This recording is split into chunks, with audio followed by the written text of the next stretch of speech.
Good morning, dear students. Welcome back once again. I, Ishita Sharma, your science teacher, is here again with the another video. But before we start our class, please like the video, mention your name and section in the comment box, and subscribe the channel if you haven't yet. Okay, so students, as you know, we were on our chapter number 4, States of Matter, in which we already completed so many concepts of the chapter. Today we will do the last remaining part of this chapter. Okay, so let's get started. So students, before we start our class, we will do a small activity of making lemonade. I hope everybody loves to drink lemonade during summers. So we will make a quick lemonade and then we will try to relate this with our chapter number 4. Okay. For making the lemonade, students, here I am having water.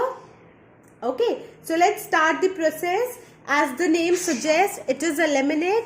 So firstly, we have to add lemon into it. So here I am adding few drops of lemon into it. Okay, then we have to add sugar into it. So here I am adding sugar into my lemonade. And lastly, we have to add a pinch of salt into the lemonade. So I am adding salt. And now we have to mix the solution properly. Now students, my lemonade is ready. Quick lemonade is ready to drink. So here, as you can see, I added 3 substances, right? 1 lemon, 2nd sugar, and 3rd I added salt. Right? You know what we call them in the language of science? Well, students, these 3 substances are my solute. Yes, to make a solution, we must be having 2 things. First, solute and second, solvent. Let's discuss about these terms in brief. Students, solute is that substance which we have to add. Okay, so here in this example of lemonade, I added lemon, sugar and salt. Okay, so these 3 substances will be my solute. Okay, they are my solute.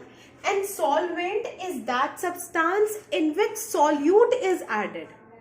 Okay, solvent is that in which solute is added. So here in this example of lemonade, I added these 3 substances in what? I added them in water. So solvent, water is my solvent. Okay, and together when solute added with the solvent, together they form a solution. So here lemon, sugar, salt, they added with the water and they form lemonade. Okay, lemonade is prepared, which is the name of the solution. So solute plus solvent is equals to solution. Now let's take one more example. For suppose I have to prepare coffee. So coffee is the name of the solution. Okay, and in this one, what will be the solvent? Solvent will be the milk, right? Solvent will be the milk, and in milk what I have to add? That will be my solute, and that is coffee powder. Obviously I have to add coffee powder, plus I have to add sugar.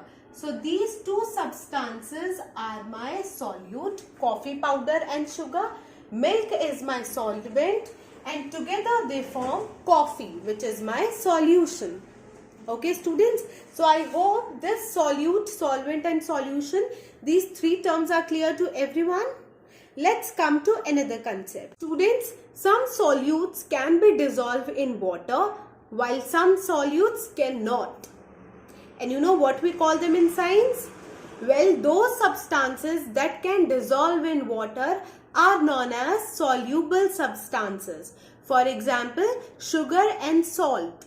Okay, like in this, I added sugar and salt and you can see nothing remains at the bottom. That means sugar and salt are totally dissolved in the water. Hence, they are soluble substances. Students, in this beaker, I added 2 spoons of sand. And you can see sand particles are there at the bottom. That means sand particles are not totally dissolved in the water. So these type of substances which are not dissolved in the water are known as insoluble substances. Okay, insoluble substances are those substances which cannot dissolve in water. For example, chalk powder. Two more examples, please mention in the comment section. Students, just now we discussed how to make solutions, right? How can we mix substances? Now we will discuss how can we separate substances. Okay, how can we separate substances from its solution?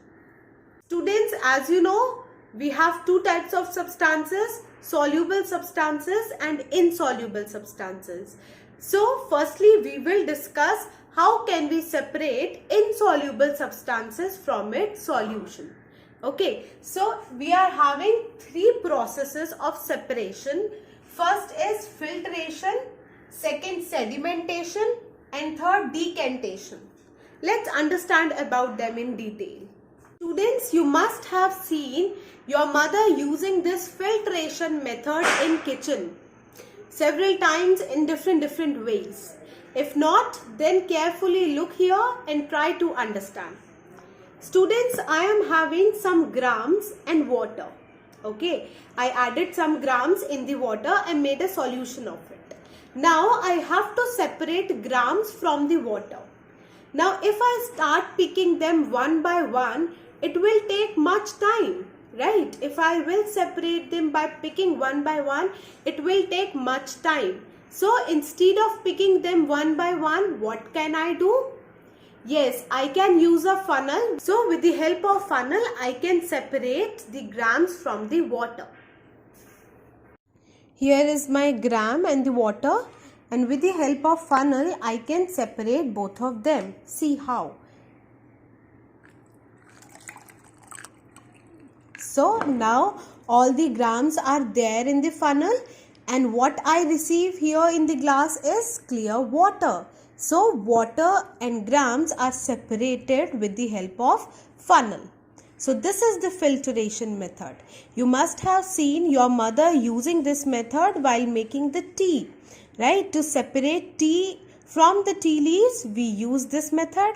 Students, now come to second method, which is sedimentation. Before understanding about this concept, let's first understand the term sediments. Students, sediments are the sand particles.